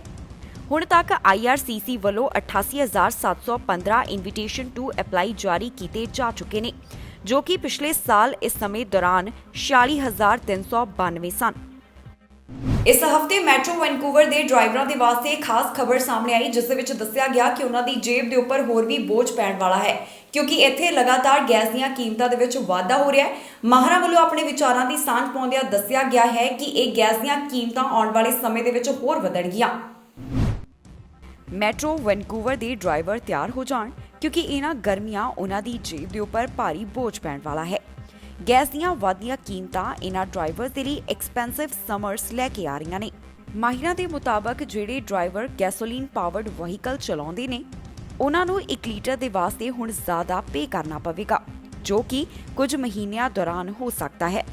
ਕੈਨੇਡੀਅਨਸ ਫॉर ਅਫੋਰਡੇਬਲ ਐਨਰਜੀ ਦੇ ਪ੍ਰੈਜ਼ੀਡੈਂਟ ਡੈਨ ਮੈਕ ਦਾ ਕਹਿਣਾ ਹੈ ਕਿ ਹੁਣ ਜਿਹੜੇ ਡਰਾਈਵਰ ਨੇ ਉਹ ਤਿਆਰ ਹੋ ਜਾਣ, ਕਿਉਂਕਿ ਉਹਨਾਂ ਵਾਸਤੇ ਗਰਮੀਆਂ ਕਾਫੀ ਮਹਿੰਗੀਆਂ ਸਾਬਤ ਹੋਣਗੀਆਂ। ਮੰਗਲਵਾਰ ਨੂੰ ਮੈਟਰੋ ਵੈਨਕੂਵਰ ਦੇ ਵਿੱਚ 1 ਲੀਟਰ ਦੇ ਲਈ $1.63 ਦੀ ਕੀਮਤ ਰਹੀ। ਉਹਨਾਂ ਦਾ ਕਹਿਣਾ ਹੈ ਕਿ ਬੁੱਧਵਾਰ ਨੂੰ ਇਹ ਕੀਮਤ $1.65 ਹੋ ਸਕਦੀ ਹੈ, ਜੋ ਕਿ ਵੀਰਵਾਰ ਨੂੰ $1.66 ਹੋ ਜਾਵੇਗੀ। ਪਿਛਲੇ ਹਫ਼ਤਿਆਂ ਦੀ ਤੁਲਨਾ ਦੇ ਵਿੱਚ ਗੈਸ ਦੀਆਂ ਕੀਮਤਾਂ ਕਾਫੀ ਵਧ ਰਹੀਆਂ ਨੇ। ਜਾਣਕਾਰੀ ਦਿੱਤੀ ਗਈ ਹੈ ਕਿ 7 ਤੋਂ 8% ਦਾ ਵਾਧਾ ਫਲੂਇਡ ਕੈਟਾਲਿਟਿਕ ਕ੍ਰੈਕਰ ਟੁੱਟਣ ਦੇ ਕਾਰਨ ਹੋਇਆ ਹੈ। ਇਸ ਨੂੰ ਠੀਕ ਹੋਣ ਦੇ ਵਿੱਚ ਕੁਝ ਹਫ਼ਤਿਆਂ ਦਾ ਸਮਾਂ ਲੱਗ ਸਕਦਾ ਹੈ। ਜਦੋਂ ਕਿਸੇ ਚੀਜ਼ ਦੀ ਡਿਮਾਂਡ ਵੱਧ ਜਾਂਦੀ ਹੈ ਤੇ ਉਸ ਦੀ ਸਪਲਾਈ ਘੱਟ ਹੁੰਦੀ ਹੈ ਤੇ ਅਕਸਰ ਹੀ ਦੇਖਿਆ ਜਾਂਦਾ ਹੈ ਕਿ ਉਸ ਦੀਆਂ ਕੀਮਤਾਂ ਵੱਧ ਜਾਂਦੀਆਂ ਨੇ। ਦੱਸ ਦਈਏ ਕਿ ਗੈਸ ਬਡੀ ਵੱਲੋਂ ਇੱਕ US ਦੇ ਵਿੱਚ ਸਰਵੇ ਕਰਵਾਇਆ ਗਿਆ, ਜਿਸ ਦੇ ਵਿੱਚ ਇਹ ਨਿਕਲ ਕੇ ਸਾਹਮਣੇ ਆਇਆ ਹੈ ਕਿ 2020 ਦੇ ਮੁਕਾਬਲੇ ਅਮਰੀਕਾ ਦੇ ਵਿੱਚ 57% ਅਮਰੀਕਨਸ ਅਜਿਹੇ ਨੇ ਜਿਹੜੇ ਗਰਮੀਆਂ ਦੇ ਵਿੱਚ ਰੋਡ ਟ੍ਰਿਪ ਦੇ ਉੱਪਰ ਜਾਣਾ ਚਾਹੁੰਦੇ ਨੇ। ਯਾਤਰਾ ਨੂੰ ਲੈ ਕੇ ਉਤਸ਼ਾਹ ਇਸ ਕਰਕੇ ਵੀ ਦੇਖਿਆ ਜਾ ਰਿਹਾ ਹੈ ਕਿਉਂਕਿ ਕਰੋਨਾ ਵਾਇਰਸ ਦੇ ਕਾਰਨ ਲੰਬੇ ਸਮੇਂ ਤੋਂ ਪਾਬੰਦੀਆਂ ਲਾਗੂ ਰਹੀਆਂ। ਨਾਰਥ ਅਮਰੀਕਾ ਦੇ ਵਿੱਚ ਮੈਟਰੋ ਵੈਨਕੂਵਰ ਅੰਦਰ ਸਭ ਤੋਂ ਵੱਧ ਗੈਸੋਲੀਨ ਪ੍ਰਾਈਸ ਹਨ। ਮਾਹਿਰਾਂ ਦਾ ਕਹਿਣਾ ਹੈ ਕਿ ਗੈਸ ਦੀਆਂ ਵੱਧ ਕੀਮਤਾਂ ਤੋਂ ਬਾਅਦ ਜਿਹੜੇ ਡਰਾਈਵਰਸ ਨੇ ਉਹ ਇਲੈਕਟ੍ਰਿਕ ਵਹੀਕਲਸ ਦੇ ਉੱਪਰ ਸ਼ਿਫਟ ਹੋ ਸਕਦੇ ਨੇ। ਸਟੈਟਿਸਟਿਕਸ ਕੈਨੇਡਾ ਵੱਲੋਂ ਸਮੇਂ-ਸਮੇਂ ਦੇ ਉੱਪਰ ਜਾਣਕਾਰੀ ਸਾਂਝੀ ਕੀਤੀ ਜਾਂਦੀ ਹੈ, ਜਿੱਥੇ ਉਹਨਾਂ ਨੇ ਦੱਸਿਆ ਹੈ ਕਿ ਕਰੋਨਾ ਵਾਇਰਸ ਦੇ ਕਾਰਨ ਜੋ ਰੀਟੇਲ ਸੇਲ ਹੈ ਉਸ ਦੇ ਉੱਪਰ ਵੀ ਕਾਫੀ ਜ਼ਿਆਦਾ ਅਸਰ ਪਿਆ ਹੈ। ਅਪ੍ਰੈਲ ਮਹੀਨੇ ਦੀ ਜਾਣਕਾਰੀ ਸਾਂਝੀ ਕੀਤੀ ਗਈ ਹੈ, ਜਿਸ ਦੇ ਵਿੱਚ ਇਹ ਸਾਹਮਣੇ ਆਇਆ ਕਿ ਅਪ੍ਰੈਲ ਮਹੀਨੇ ਰੀਟੇਲ ਸੇਲ ਕਾਫੀ ਘੱਟ ਹੋਈ। ਕੈਨੇਡੀਅਨ ਰੀਟੇਲ ਸੇਲ ਦੇ ਵਿੱਚ ਅਪ੍ਰੈਲ ਮਹੀਨੇ ਵੱਡੀ ਗਿਰਾਵਟ ਦੇਖਣ ਨੂੰ ਮਿਲੀ ਹੈ। ਕਰੋਨਾ ਵਾਇਰਸ ਸ਼ੁਰੂ ਹੋਣ ਤੋਂ ਬਾਅਦ ਅਪ੍ਰੈਲ ਮਹੀਨੇ ਅਜਿਹਾ ਪਹਿਲੀ ਵਾਰ ਦੇਖਿਆ ਗਿਆ ਜਦੋਂ ਸਭ ਤੋਂ ਵੱਧ ਡ੍ਰੌਪ ਰੀਟੇਲ ਸੇਲ ਦੇ ਵਿੱਚ ਹੋਇਆ ਹੋਵੇ। ਇਸ ਬਾਰੇ ਜਾਣਕਾਰੀ ਸਟੈਟਿਸਟਿਕਸ ਕੈਨੇਡਾ ਵੱਲੋਂ ਸਾਂਝੀ ਕੀਤੀ ਗਈ ਹੈ, ਜਿੱਥੇ ਉਹਨਾਂ ਨੇ ਜਾਣਕਾਰੀ ਦਿੱਤੀ ਹੈ ਕਿ ਰੀਟੇਲ ਸੇਲ 5.7% ਘੱਟ ਹੋਈ ਹੈ, ਜੋ ਕਿ ਅਪ੍ਰੈਲ 2020 ਤੋਂ ਹੁਣ ਤੱਕ ਦਾ ਸਭ ਤੋਂ ਵੱਡਾ ਘਾਟਾ ਹੈ। ਮਈ ਮਹੀਨੇ ਦੇ ਵਿੱਚ 3.2% ਐਡੀਸ਼ਨਲ ਡ੍ਰੌਪ ਦੀ ਵੀ ਜਾਣਕਾਰੀ ਦਿੱਤੀ ਗਈ ਹੈ। ਇਕਨੋਮਿਸਟ ਵੱਲੋਂ ਕਿਹਾ ਗਿਆ ਹੈ ਕਿ ਕਰੋਨਾ ਵਾਇਰਸ ਦੀ ਤੀਜੀ ਲਹਿਰ ਦੇ ਦੌਰਾਨ ਜ਼ਿਆਦਾ ਸਖਤੀਆਂ ਇਸ ਦਾ ਕਾਰਨ ਹਨ, ਜਿਸ ਕਰਕੇ ਰੀਟੇਲ ਸੇਲ ਘੱਟ ਹੋਈ ਹੈ। ਅਪ੍ਰੈਲ ਮਹੀਨੇ ਦੌਰਾਨ ਨਾਨ ਐਸੈਂਸ਼ੀਅਲ ਸੇਲ ਦੇ ਵਿੱਚ ਵੀ ਗਿਰਾਵਟ ਦੇਖੀ ਗਈ ਹੈ, ਜੋ ਕਿ 11 ਸਬ ਸੈਕਟਰਸ ਦੇ ਵਿੱਚੋਂ 9 ਅੰਦਰ ਘੱਟ ਹੋਈ। ਕੋਰ ਰੀਟੇਲ ਸੇਲ ਦੇ ਵਿੱਚ 7.6% ਦੀ ਗਿਰਾਵਟ ਦੇਖੀ ਗਈ ਹੈ। ਅਪ੍ਰੈਲ ਮਹੀਨੇ ਦੌਰਾਨ ਕੱਪੜੇ ਅਤੇ ਕੱਪੜਿਆਂ ਦੀ ਅਸੈਸਰੀ ਦੇ ਸਟੋਰ ਦੇ ਵਿੱਚ ਸੇਲ 28.6% ਘੱਟ ਰਹੀ, ਜੋ ਕਿ ਜਨਰਲ ਮਰਚੈਂਡਾਈਜ਼ ਸਟੋਰ ਦੇ ਵਿੱਚ 8.1% ਘੱਟ ਦਰਜ ਕੀਤੀ ਗਈ ਹੈ। ਸਟੈਟਿਸਟਿਕਸ ਕੈਨੇਡਾ ਦੀ ਜਾਣਕਾਰੀ ਦੇ ਮੁਤਾਬਕ building material and garden equipment and supplies dealer the sale 10.4% ਘੱਟ ਹੋਈ ਹੈ। Motor vehicle and part dealer the sale 1.4% ਘੱਟ ਰਹੀ। ਗੈਸੋਲੀਨ ਸਟੇਸ਼ਨਸ ਦੇ ਉੱਪਰ ਇਹ ਅੰਕੜਾ 4.1% ਦਾ ਰਿਹਾ। ਇਸ ਹਫ਼ਤੇ ਪ੍ਰਧਾਨ ਮੰਤਰੀ ਜਸਟਿਨ ਟਰੂਡੋ ਵੱਲੋਂ ਕਾਫੀ ਲੰਬੇ ਸਮੇਂ ਤੋਂ ਜੋ ਕੈਨੇਡਾ US ਬਾਰਡਰ ਬੰਦ ਪਿਆ ਹੈ, ਉਸ ਦੀ ਜਾਣਕਾਰੀ ਸਾਂਝੀ ਕੀਤੀ ਗਈ ਹੈ। ਪ੍ਰਧਾਨ ਮੰਤਰੀ ਜਸਟਿਨ ਟਰੂਡੋ ਵੱਲੋਂ ਇਹ ਕਿਹਾ ਗਿਆ ਹੈ ਕਿ ਇਸ ਬਾਰਡਰ ਸੰਬੰਧੀ ਐਲਾਨ ਕੁਝ ਹੀ ਹਫ਼ਤਿਆਂ ਦੌਰਾਨ ਕੀਤਾ ਜਾਵੇਗਾ। ਦੱਸ ਦਈਏ ਕਿ ਕੈਨੇਡਾ ਅਤੇ ਅਮਰੀਕਾ ਦੋਨਾਂ ਪਾਸਿਆਂ ਤੋਂ ਲਗਾਤਾਰ ਮੰਗ ਕੀਤੀ ਜਾ ਰਹੀ ਹੈ ਕਿ ਜਲਦ ਇਸ ਬਾਰਡਰ ਨੂੰ ਖੋਲ੍ਹਿਆ ਜਾਵੇ, ਕਿਉਂਕਿ ਇਸ ਦੇ ਨਾਲ ਕਾਫੀ ਕਾਰੋਬਾਰ ਵੀ ਪ੍ਰਭਾਵਿਤ ਹੋ ਰਹੇ ਹਨ। ਪ੍ਰਧਾਨ ਮੰਤਰੀ ਜਸਟਿਨ ਟਰੂਡੋ ਵੱਲੋਂ ਜਾਣਕਾਰੀ ਦਿੱਤੀ ਗਈ ਹੈ ਕਿ ਕੈਨੇਡੀਅਨ US ਬਾਰਡਰ ਖੋਲ੍ਹਣ ਦੇ ਬਾਰੇ ਵਿੱਚ ਸਰਕਾਰ ਯੋਜਨਾ ਕਦੋਂ ਲੈ ਕੇ ਆਵੇਗੀ। ਪ੍ਰਧਾਨ ਮੰਤਰੀ ਜਸਟਿਨ ਟਰੂਡੋ ਵੱਲੋਂ ਪ੍ਰੈਸ ਕਾਨਫਰੰਸ ਦੇ ਵਿੱਚ ਬੋਲਦਿਆਂ ਜਾਣਕਾਰੀ ਸਾਂਝੀ ਕੀਤੀ ਗਈ ਹੈ। ਉਹਨਾਂ ਦਾ ਕਹਿਣਾ ਹੈ ਕਿ ਕੈਨੇਡਾ US ਬਾਰਡਰ ਖੋਲ੍ਹਣ ਸੰਬੰਧੀ ਯੋਜਨਾ ਕੁਝ ਹੀ ਹਫ਼ਤਿਆਂ ਦੇ ਵਿੱਚ ਸਾਂਝੀ ਕੀਤੀ ਜਾਵੇਗੀ। ਹਾਲ ਹੀ ਦੇ ਵਿੱਚ ਫੈਡਰਲ ਸਰਕਾਰ ਵੱਲੋਂ ਫੁੱਲੀ ਵੈਕਸੀਨੇਟਿਡ ਕੈਨੇਡੀਅਨਸ ਦੇ ਲਈ ਆਪਣੀ ਯੋਜਨਾ ਸਾਂਝੀ ਕੀਤੀ ਗਈ ਹੈ। ਸਰਕਾਰ ਵੱਲੋਂ ਜੋ ਕਰੋਨਾ ਵਾਇਰਸ ਕਾਰਨ ਯਾਤਰਾ ਸੰਬੰਧੀ ਪਾਬੰਦੀਆਂ ਲਗਾਈਆਂ ਗਈਆਂ ਸਨ, ਉਸ ਦੇ ਵਿੱਚ ਢਿੱਲ ਦੇਣ ਦੀ ਸ਼ੁਰੂਆਤ ਕਰ ਦਿੱਤੀ ਗਈ ਹੈ।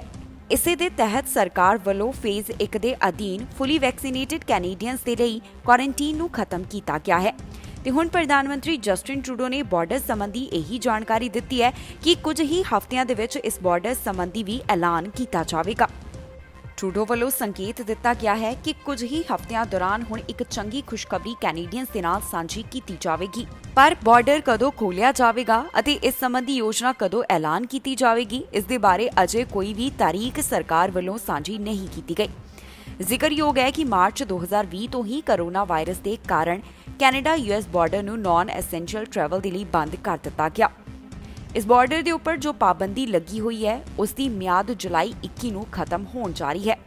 ਕੈਨੇਡਾ ਅਤੇ ਅਮਰੀਕਾ ਦੇ ਕਾਰੋਬਾਰੀ ਲਗਾਤਾਰ ਸਰਕਾਰ ਦੇ ਉੱਪਰ ਦਬਾਅ ਬਣਾ ਰਹੇ ਨੇ ਕਿ ਜਲਦ ਹੀ ਇਸ ਬਾਰਡਰ ਨੂੰ ਖੋਲ੍ਹਿਆ ਜਾਵੇ।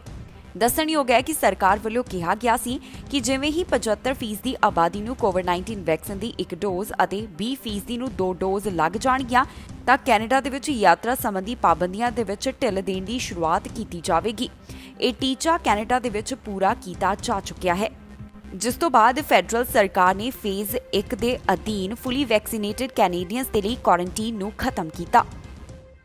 ਇਸ ਹਫ਼ਤੇ ਟੋਰਾਂਟੋ ਪੁਲਿਸ ਵੱਲੋਂ ਇੱਕ ਵੱਡੇ ਅੰਤਰਰਾਸ਼ਟਰੀ ਨਸ਼ਾ ਤਸਕਰੀ ਗਿਰੋਹ ਦਾ ਪਰਦਾਫਾਸ਼ ਕੀਤਾ ਗਿਆ।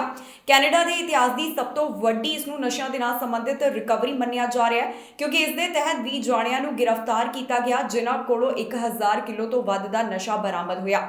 ਜਿਨ੍ਹਾਂ ਨੂੰ ਗ੍ਰਿਫਤਾਰ ਕੀਤਾ ਗਿਆ ਉਹਨਾਂ ਦੇ ਵਿੱਚ ਵੱਡੀ ਗਿਣਤੀ ਪੰਜਾਬੀ ਸ਼ਾਮਲ ਹਨ, ਜਿਨ੍ਹਾਂ ਸਭ ਦੇ ਨਾਮ ਪੁਲਿਸ ਵੱਲੋਂ ਜਨਤਕ ਕੀਤੇ ਗਏ। ਇਸ ਦੇ ਵਿੱਚ ਇੱਕ ਪੰਜਾਬੀ ਔਰਤ ਵੀ ਸ਼ਾਮਲ ਪਾਈ ਗਈ ਹੈ। ਜੋ ਇਹਨਾਂ ਕੋਲੋਂ ਨਸ਼ਾ ਬਰਾਮਦ ਕੀਤਾ ਗਿਆ ਉਸ ਦੀ ਸਟਰੀਟ ਵੈਲਿਊ $61 ਮਿਲੀਅਨ ਤੋਂ ਵੱਧ ਦੀ ਦੱਸੀ ਗਈ ਹੈ। ਪੁਲਿਸ ਵੱਲੋਂ ਇਹ ਵੀ ਜਾਣਕਾਰੀ ਦਿੱਤੀ ਗਈ ਹੈ ਕਿ ਇਸ ਸੰਬੰਧੀ 182 ਚਾਰਜ ਲਾਏ ਗਏ ਨੇ ਤੇ 2 ਜਾਣੇ ਫਰਾਰ ਵੀ ਦੱਸੇ ਗਏ। ਇਹਨਾਂ ਕੋਲੋਂ ਨਸ਼ੇ ਦੇ ਨਾਲ ਹਥਿਆਰ ਅਤੇ ਹੋਰ ਵੀ ਚੀਜ਼ਾਂ ਬਰਾਮਦ ਹੋਈਆਂ ਨੇ। ਨਸ਼ਿਆਂ ਦੇ ਮਾਮਲੇ ਸੰਬੰਧੀ ਟੋਰਾਂਟੋ ਪੁਲਿਸ ਦੇ ਹੱਥ ਵੱਡੀ ਸਫਲਤਾ ਲੱਗੀ ਹੈ। ਟੋਰਾਂਟੋ ਪੁਲਿਸ ਵੱਲੋਂ ਵੱਡੇ ਡਰੱਗ ਰੈਕਟ ਦਾ ਪਰਦਾਫਾਸ਼ ਕੀਤਾ ਗਿਆ, ਜਿਸ ਦੇ ਵਿੱਚ ਵੱਡੀ ਗਿਣਤੀ ਪੰਜਾਬੀਆਂ ਨੂੰ ਗ੍ਰਿਫਤਾਰ ਕੀਤਾ ਗਿਆ ਹੈ। ਟੋਰਾਂਟੋ ਪੁਲਿਸ ਵੱਲੋਂ ਇਸ ਦੀ ਸਾਰੀ ਜਾਣਕਾਰੀ ਪ੍ਰੈਸ ਰਿਲੀਜ਼ ਦੇ ਵਿੱਚ ਸਾਂਝੀ ਕੀਤੀ ਗਈ ਹੈ। ਜਾਣਕਾਰੀ ਦੇ ਮੁਤਾਬਕ 1000 ਕਿਲੋਗ੍ਰਾਮ ਕੋਕੇਨ, ਕ੍ਰਿਸਟਲ ਮੈਥ ਅਤੇ ਮੈਰੀਜੁਆਨਾ ਇਹਨਾਂ ਦੇ ਕੋਲੋਂ ਬਰਾਮਦ ਕੀਤਾ ਗਿਆ। ਜਾਣਕਾਰੀ ਦੇ ਮੁਤਾਬਕ ਪੁਲਿਸ ਵੱਲੋਂ ਕੁੱਲ 182 ਚਾਰਜ ਲਗਾਏ ਗਏ ਹਨ, ਜਿਨ੍ਹਾਂ ਨੂੰ ਇਸ ਮਾਮਲੇ ਦੇ ਵਿੱਚ ਜਾਣੀ ਕਿ ਨਸ਼ਿਆਂ ਦੇ ਮਾਮਲੇ ਦੇ ਵਿੱਚ ਗ੍ਰਿਫਤਾਰ ਕੀਤਾ ਗਿਆ ਹੈ। ਉਹਨਾਂ ਦੇ ਨਾਮ ਕੁਝ ਇਸ ਤਰ੍ਹਾਂ ਹਨ: ਬ੍ਰੈਂਪਟਨ ਤੋਂ ਗੁਰਬਖਸ਼ ਸਿੰਘ ਗਰੇਵਾਲ, ਕੈਲੇਡਨ ਤੋਂ ਹਰਬਲਜੀਤ ਸਿੰਘ ਤੂਰ, ਕੈਲੇਡਨ ਤੋਂ ਅਮਰਵੀਰ ਸਿੰਘ ਸਰਕਾਰੀਆ, ਕੈਲੇਡਨ ਤੋਂ ਹਰਬਿੰਦਰ ਭੁੱਲਰ ਨਾਮ ਦੀ ਔਰਤ, ਕਿਚਨਰ ਤੋਂ ਸਰਜੰਟ ਸਿੰਘ ਧਾਲੀਵਾਲ, ਕਿਚਨਰ ਤੋਂ ਗੁਰਮਨਪ੍ਰੀਤ ਗਰੇਵਾਲ, ਬ੍ਰੈਂਪਟਨ ਤੋਂ ਸੁਖਵੰਤ ਬਰਾੜ, ਬ੍ਰੈਂਪਟਨ ਤੋਂ ਪਰਮਿੰਦਰ ਗਿੱਲ, ਟੋਰਾਂਟੋ ਤੋਂ ਰਿਆਨ, ਟੋਰਾਂਟੋ ਤੋਂ ਜਾਮਲ, ਟੋਰਾਂਟੋ ਤੋਂ ਡੈਮੋ ਸਰਚਵੈਲ, ਵੌਨ ਤੋਂ ਸੈਮਿਤ ਹਾਈਸਾ, ਟੋਰਾਂਟੋ ਤੋਂ ਹਨੀਫ ਜਮਾਲ, ਟੋਰਾਂਟੋ ਤੋਂ ਵੀਜੀ ਹੁੰਗ, ਟੋਰਾਂਟੋ ਤੋਂ ਨਦੀਮ ਲੀਲਾ, ਟੋਰਾਂਟੋ ਤੋਂ ਯੂਸਫ ਲੀਲਾ, ਟੋਰਾਂਟੋ ਤੋਂ ਐਂਡਰਿਊ ਵਿਲੀਅਮ। ਇਹਨਾਂ ਸਭ ਨੂੰ ਪੁਲਿਸ ਵੱਲੋਂ ਗ੍ਰਿਫਤਾਰ ਕੀਤਾ ਗਿਆ ਹੈ। ਨਾਲ ਹੀ ਪੁਲਿਸ ਵੱਲੋਂ ਇਹ ਵੀ ਜਾਣਕਾਰੀ ਸਾਂਝੀ ਕੀਤੀ ਗਈ ਹੈ ਕਿ 2 ਜਾਣੇ ਫਿਲਹਾਲ ਫਰਾਰ ਹਨ। ਟੋਰਾਂਟੋ ਪੁਲਿਸ ਵੱਲੋਂ 6 ਮਹੀਨੇ ਤੋਂ ਪ੍ਰੋਜੈਕਟ ਬਰੀਜ਼ਾ ਚਲਾਇਆ ਜਾ ਰਿਹਾ ਸੀ, ਜਿਸ ਦੇ ਤਹਿਤ ਉਹਨਾਂ ਵੱਲੋਂ ਇੱਕ ਅੰਤਰਰਾਸ਼ਟਰੀ ਡਰੱਗ ਰੈਕਟ ਦਾ ਪਰਦਾਫਾਸ਼ ਕੀਤਾ ਗਿਆ ਹੈ। ਪੁਲਿਸ ਵੱਲੋਂ 444 kilo cocaine, 182 kilo crystal math, 427 kilo ਭੰਗ ਜਿਸ ਨੂੰ ਮੈਰੀਜੁਆਨਾ ਕਿਹਾ ਜਾਂਦਾ ਹੈ, 300 ਆਕਸੀਕੋਡੋਨ ਪਿਲਸ, $9,66,020 ਦੇ ਕਰੀਬ ਕੈਨੇਡੀਅਨ ਕਰੰਸੀ, 21 ਵਾਹਨ ਜਿਸ ਦੇ ਵਿੱਚ 5 ਟਰੈਕਟਰ ਟ੍ਰੇਲਰ ਵੀ ਸ਼ਾਮਲ ਨੇ, ਇੱਕ ਫਾਇਰਆਰਮ ਇਹਨਾਂ ਤੋਂ ਬਰਾਮਦ ਕੀਤੀ ਗਈ ਹੈ। ਜਾਣਕਾਰੀ ਦੇ ਲਈ ਦੱਸ ਦਈਏ ਕਿ operation Toronto police, Montreal police, York police, Ontario provincial police ਅਤੇ ਕੈਨੇਡੀਅਨ ਬਾਰਡਰ ਅਧਿਕਾਰੀਆਂ ਵੱਲੋਂ ਚਲਾਇਆ ਜਾ ਰਿਹਾ ਸੀ। ਇਸ ਆਪਰੇਸ਼ਨ ਦੀ ਸ਼ੁਰੂਆਤ ਨਵੰਬਰ 2020 ਦੇ ਦੌਰਾਨ ਕੀਤੀ ਗਈ ਸੀ। ਨਸ਼ਾ ਮੈਕਸੀਕੋ ਤੇ ਕੈਲੀਫੋਰਨੀਆ ਤੋਂ ਲਿਆ ਕੇ ਕੈਨੇਡਾ ਦੇ ਵੱਖ-ਵੱਖ ਸ਼ਹਿਰਾਂ ਦੇ ਵਿੱਚ ਭੇਜਿਆ ਜਾਂਦਾ ਸੀ। ਪੁਲਿਸ ਵੱਲੋਂ ਕੈਨੇਡੀਅਨ ਬਾਰਡਰ ਤੇ ਨਸ਼ਿਆਂ ਦੇ ਨਾਲ ਭਰੇ ਟਰੱਕ ਟ੍ਰੇਲਰ ਫੜੇ ਜਾਣ ਤੋਂ ਬਾਅਦ ਇਹ ਆਪਰੇਸ਼ਨ ਵੱਡੇ ਪੱਧਰ ਤੇ ਸ਼ੁਰੂ ਕੀਤਾ ਗਿਆ। ਪ੍ਰੋਜੈਕਟ ਬਰੀਜ਼ਾ ਦੇ ਤਹਿਤ ਪੁਲਿਸ ਹੱਥ ਵੱਡੀ ਸਫਲਤਾ ਲੱਗੀ ਹੈ। ਉਹਨਾਂ ਵੱਲੋਂ ਨਸ਼ਿਆਂ ਦੇ ਮਾਮਲੇ ਦੇ ਵਿੱਚ 20 ਜਾਣਿਆਂ ਨੂੰ ਗ੍ਰਿਫਤਾਰ ਕੀਤਾ ਗਿਆ, ਜਿਨ੍ਹਾਂ ਦੇ ਵਿੱਚ ਵੱਡੀ ਗਿਣਤੀ ਪੰਜਾਬੀ ਅਤੇ ਇੱਕ ਪੰਜਾਬੀ ਔਰਤ ਸ਼ਾਮਲ ਹੈ। Project Brizza was a joint forces drug investigation that spanned North America. It was led by our Organized Crime Enforcement Drug Squad Major Projects, and the focus of that investigation was on high-level drug importation and distribution of methamphetamine and cocaine, which subsequently led to the largest seizure in Toronto police history. The investigation on the importation side revealed tractor-trailer trucks that were coming in that were equipped with hidden hydraulic traps capable of concealing up to 100 kilograms of illicit substances. On the distribution side, investigators revealed a network that was capable of putting hundreds of kilograms of illicit substances on the streets of our communities right across southern Ontario and beyond. And as I said, the result of that yielded just over 1,000 kilograms of drugs, cocaine, methamphetamine, marijuana, with a street value of just under $63 million.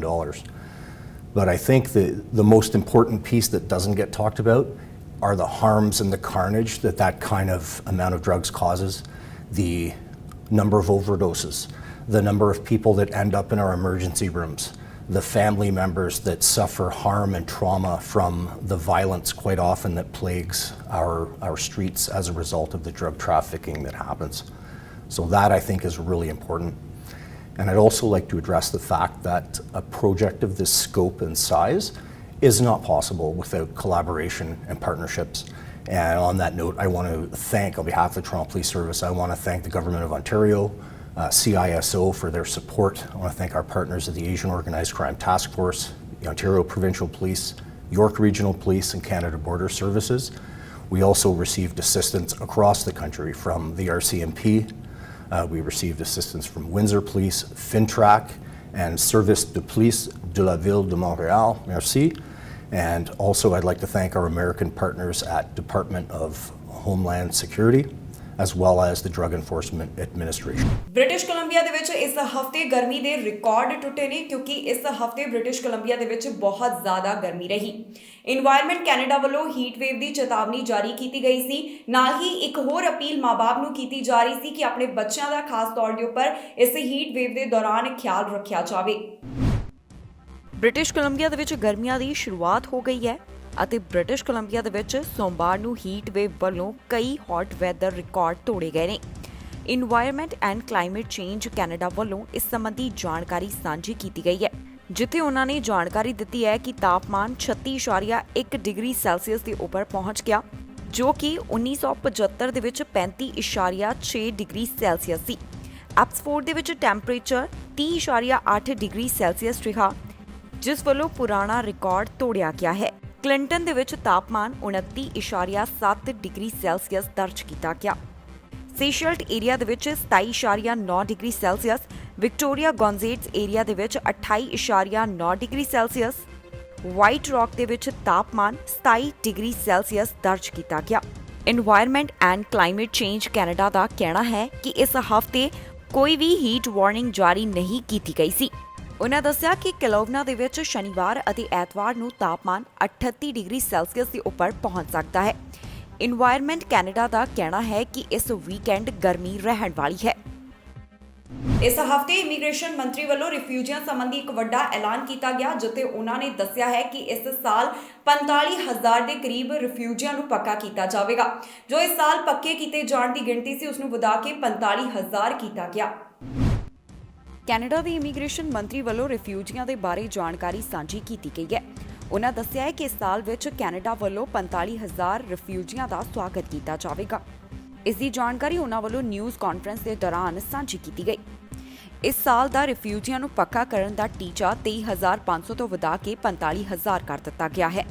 Canada ਦੇ ਵਿੱਚ 40,000 ਦੇ ਕਰੀਬ ਅਜਿਹੇ ਸਿਆਸੀ ਸ਼ਰਨਾਰਥੀ ਹਨ, ਜਿਨ੍ਹਾਂ ਦੇ ਪਰਿਵਾਰਾਂ ਵੱਲੋਂ ਉਡੀਕ ਕੀਤੀ ਜਾ ਰਹੀ ਹੈ ਕਿ ਕਦੋਂ ਉਨ੍ਹਾਂ ਨੂੰ ਕੈਨੇਡਾ ਦੇ ਵਿੱਚ ਪੱਕਾ ਕੀਤਾ ਜਾਵੇ। ਹੁਣ ਤੱਕ 17,900 ਦੇ ਕਰੀਬ ਸਿਆਸੀ ਸ਼ਰਨਾਰਥੀ PR ਹਾਸਲ ਕਰ ਚੁੱਕੇ ਨੇ। ਇਸ ਦੇ ਨਾਲ ਹੀ ਇਮੀਗ੍ਰੇਸ਼ਨ ਮੰਤਰੀ ਵੱਲੋਂ ਕੈਨੇਡਾ ਦੀ ਪ੍ਰਾਈਵੇਟ ਰਿਫਿਊਜੀ ਸਪਾਂਸਰਸ਼ਿਪ ਪ੍ਰੋਗਰਾਮ ਦੇ ਵਿੱਚ ਹੋਰ ਸਪੋਰਟ ਦਾ ਐਲਾਨ ਕੀਤਾ ਗਿਆ, ਜਿੱਥੇ ਉਹਨਾਂ ਨੇ 9 ਆਰਗੇਨਾਈਜੇਸ਼ਨ ਨੂੰ ਸਪੋਰਟ ਕਰਨ ਦੇ ਵਾਸਤੇ 2 ਸਾਲਾਂ ਦੇ ਲਈ $3 ਮਿਲੀਅਨ ਦੀ ਇਨਵੈਸਟਮੈਂਟ ਦੀ ਜਾਣਕਾਰੀ ਸਾਂਝੀ ਕੀਤੀ ਗਈ ਹੈ। ਇਨ੍ਹਾਂ 9 ਆਰਗੇਨਾਈਜੇਸ਼ਨਸ ਦੇ ਵਿੱਚ rainbow refugee society in Vancouver ਅਤੇ adds up Canada refugee network in Toronto ਸ਼ਾਮਿਲ ਹੈ। 2019 ਦੇ ਦੌਰਾਨ ਕੈਨੇਡਾ ਵੱਲੋਂ 30,000 ਦੇ ਕਰੀਬ ਰਿਫਿਊਜੀਜ਼ ਨੂੰ ਰੀਸੈਟਲ ਕੀਤਾ ਗਿਆ ਸੀ। ਪਿਛਲੇ ਸਾਲ ਕੋਰੋਨਾ ਵਾਇਰਸ ਦੇ ਕਾਰਨ ਇਹ ਗਿਣਤੀ 9,000 ਤੋਂ ਵੱਧ ਦੀ ਰਹੀ। ਇਸ ਹਫਤੇ ਕੈਨੇਡਾ ਵੱਲੋਂ ਐਲਾਨ ਕੀਤਾ ਗਿਆ ਕਿ ਜਿਹੜੇ COPR ਧਾਰਕ ਨੇ ਉਹ ਕੈਨੇਡਾ ਦੇ ਵਿੱਚ ਦਾਖਲ ਹੋ ਸਕਦੇ ਨੇ। ਜੋ ਕਾਫੀ ਲੰਬੇ ਸਮੇਂ ਤੋਂ ਟਰੈਵਲ ਰਿਸਟ੍ਰਿਕਸ਼ਨਸ ਲਗਾਈਆਂ ਗਈਆਂ, ਉਸ ਦੇ ਤਹਿਤ ਹੁਣ ਹੌਲੀ-ਹੌਲੀ ਕਰਕੇ ਕੈਨੇਡਾ ਵੱਲੋਂ ਢਿੱਲ ਦਿੱਤੀ ਜਾ ਰਹੀ ਹੈ। ਇਸ ਦੇ ਨਾਲ ਸੰਬੰਧਿਤ ਹੋਰ ਜਿਹੜੀ ਵਧੇਰੇ ਜਾਣਕਾਰੀ ਹੈ ਆਉਣ ਵਾਲੇ ਸਮੇਂ ਦੌਰਾਨ ਕੈਨੇਡਾ ਦੇ ਇਮੀਗ੍ਰੇਸ਼ਨ ਵਿਭਾਗ ਵੱਲੋਂ ਸਾਂਝੀ ਕੀਤੀ ਜਾਵੇਗੀ।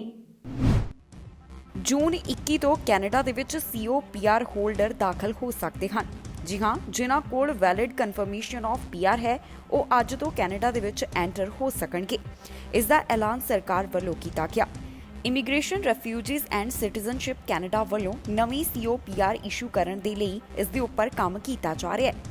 COPR ਉਹਨਾਂ ਨੂੰ ਜਾਰੀ ਕੀਤੇ ਜਾਂਦੇ ਨੇ ਜਿਨ੍ਹਾਂ ਨੂੰ IRCC ਵੱਲੋਂ ਕੈਨੇਡਾ ਦੇ ਵਿੱਚ ਦਾਖਲ ਹੋਣ ਦੀ ਇਜਾਜ਼ਤ ਦਿੱਤੀ ਜਾਂਦੀ ਹੈ। ਇਸ ਦਾ ਮਤਲਬ ਹੈ ਕਿ ਜਿਹੜੇ ਵਿਅਕਤੀਆਂ ਵੱਲੋਂ IRCC ਦੇ ਪ੍ਰੋਗਰਾਮ ਕ੍ਰਾਈਟੇਰੀਆ ਨੂੰ ਪੂਰਾ ਕੀਤਾ ਜਾਂਦਾ ਹੈ, ਆਪਣੀਆਂ ਫੀਸਾਂ ਭਰੀਆਂ ਜਾਂਦੀਆਂ ਨੇ, health security and criminality screening ਪਾਸ ਕੀਤੀਆਂ ਜਾਂਦੀਆਂ ਨੇ, COPR ਦੇ ਨਾਲ ਉਹ ਕੈਨੇਡਾ ਦੇ ਵਿੱਚ ਟਰੈਵਲ ਕਰ ਸਕਦੇ ਨੇ ਤੇ ਆਪਣੀ ਨਵੀਂ ਜ਼ਿੰਦਗੀ ਦੀ ਸ਼ੁਰੂਆਤ ਕਰ ਸਕਦੇ ਨੇ। ਮਾਰਚ 2020 ਤੋਂ ਕੈਨੇਡਾ ਵੱਲੋਂ ਕੋਰੋਨਾ ਵਾਇਰਸ ਦੇ ਚੱਲਦਿਆਂ ਯਾਤਰਾ ਸੰਬੰਧੀ ਪਾਬੰਦੀਆਂ ਲਗਾਈਆਂ ਗਈਆਂ। ਕੈਨੇਡੀਅਨ ਸਰਕਾਰ ਦੇ ਮੁਤਾਬਕ 23,000 COPRs ਨੂੰ ਦਾਖਲੇ ਦੀ ਇਜਾਜ਼ਤ ਨਹੀਂ ਸੀ ਤੇ ਹੁਣ ਤਾਜ਼ਾ ਜਾਣਕਾਰੀ ਦੇ ਮੁਤਾਬਕ ਜਿਨ੍ਹਾਂ ਕੋਲ ਵੈਲਿਡ COPR ਹੈ, ਜੋ ਕਿ ਮਾਰਚ 18 2020 ਤੋਂ ਪਹਿਲਾਂ ਦੀ ਹੈ, ਉਹਨਾਂ ਨੂੰ ਕੈਨੇਡਾ ਦੇ ਵਿੱਚ ਯਾਤਰਾ ਸੰਬੰਧੀ ਪਾਬੰਦੀਆਂ ਤੋਂ ਰਾਹਤ ਦਿੱਤੀ ਜਾਵੇਗੀ। ਜਿਨ੍ਹਾਂ ਕੋਲ ਮਾਰਚ 18 2020 ਤੋਂ ਬਾਅਦ ਦੀ COPR ਹੈ, ਉਹ ਕੈਨੇਡਾ ਤਾਂ ਹੀ ਦਾਖਲ ਹੋ ਸਕਦੇ ਨੇ ਜੇਕਰ ਉਹ ਕੈਨੇਡਾ ਦੀ ਕਿਸੇ ਹੋਰ ਟਰੈਵਲ ਐਗਜ਼ੈਂਪਸ਼ਨ ਨੂੰ ਪੂਰਾ ਕਰਦੇ ਨੇ, ਯੂਨਾਈਟਿਡ ਸਟੇਟਸ ਦੇ ਰਹਿਣ ਵਾਲੇ ਨੇ ਜਾਂ ਫਿਰ ਕੈਨੇਡਾ ਦੇ ਵਿੱਚ ਪਰਮਾਨੈਂਟਲੀ ਸੈਟਲ ਹੋਣਾ ਚਾਹੁੰਦੇ ਨੇ। ਜਿਹੜੇ COPR ਹੋਲਡਰ ਕੈਨੇਡਾ ਦੇ ਵਿੱਚ ਦਾਖਲ ਹੋਣਗੇ, ਉਹਨਾਂ ਨੂੰ ਯਾਤਰਾ ਸੰਬੰਧੀ ਨਿਯਮਾਂ ਦਾ ਪਾਲਣ ਕਰਨਾ ਹੋਵੇਗਾ, ਜਿਸ ਦੇ ਵਿੱਚ 14 ਦਿਨਾਂ ਕੁਆਰੰਟੀਨ ਵੀ ਸ਼ਾਮਲ ਹੈ। ਇਸ ਦੇ ਬਾਰੇ ਬਾਕੀ ਸਾਰੀ ਜਾਣਕਾਰੀ ਸਰਕਾਰ ਵੱਲੋਂ ਆਉਣ ਵਾਲੇ ਦਿਨਾਂ ਦੌਰਾਨ ਸਾਂਝੀ ਕੀਤੀ ਜਾਵੇਗੀ। ਇਸ ਦੇ ਨਾਲ ਹੀ ਜਾਂਦੇ ਇੱਕ ਵਾਰ ਫਿਰ ਤੋਂ ਝਾਤ ਮਾਰਦੇ ਹਾਂ ਅੱਜ ਦੀਆਂ ਚੋਣਵੀਆਂ ਖਬਰਾਂ ਦੇ ਉੱਪਰ। ਨਸ਼ੇ ਦੇ ਮਾਮਲੇ ਦੇ ਵਿੱਚ ਪੰਜਾਬੀ ਗ੍ਰਿਫਤਾਰ, ਇੱਕ ਪੰਜਾਬੀ ਔਰਤ ਵੀ ਕੀਤੀ ਗਈ ਕਾਬੂ। ਵੀਜ਼ਾ ਬਿਨੇਕਾਰਾਂ ਦੇ ਲਈ ਬਾਇਓਮੈਟ੍ਰਿਕ ਦੀ ਸ਼ੁਰੂਆਤ, ਕੈਨੇਡਾ ਦੇ ਹਾਈ ਕਮਿਸ਼ਨ ਨੇ ਦਿੱਤੀ ਜਾਣਕਾਰੀ। ਡਰਾਈਵਰਾਂ ਦੀ ਜੇਬ ਤੇ ਪਵੇਗਾ ਭਾਰੀ ਅਸਰ, ਮੈਟਰੋ ਵੈਨਕੂਵਰ ਦੇ ਵਿੱਚ ਵਧ ਰਹੀਆਂ ਗੈਸ ਕੀਮਤਾਂ। ਕੈਨੇਡਾ ਦੇ ਵਿੱਚ COPR ਧਾਰਕ ਹੋ ਸਕਣਗੇ ਦਾਖਲ, COP ਧਾਰਕਾਂ ਨੂੰ ਦਾਖਲੇ ਦੀ ਮਿਲੀ ਇਜਾਜ਼ਤ। ਟਰੂਡੋ ਨੇ ਬਾਰਡਰ ਦੇ ਬਾਰੇ ਦਿੱਤੀ ਜਾਣਕਾਰੀ, ਕਿਹਾ ਕੁਝ ਹਫ਼ਤਿਆਂ ਦੇ ਵਿੱਚ ਹੋਵੇਗਾ ਐਲਾਨ। ਖਬਰਾਂ ਦੇ ਇਸ ਬੁਲੇਟਿਨ ਦੇ ਵਿੱਚ ਇੰਨਾ ਹੀ। ਨਵੀਆਂ ਤੇ ਤਾਜ਼ੀਆਂ ਖਬਰਾਂ ਲੈ ਕੇ ਫੇਰ ਤੋਂ ਹਾਜ਼ਰ ਹੋਵਾਂਗੇ। ਫਿਲਹਾਲ ਮੈਨੂੰ ਇੰਦਰਪ੍ਰੀਤ ਕੌਰ ਪੰਨੂ ਨੂੰ ਦਿਓ ਇਜਾਜ਼ਤ ਤੇ ਤੁਸੀਂ ਵੇਖਦੇ ਰਹੋ TV ਪੰਜਾਬ।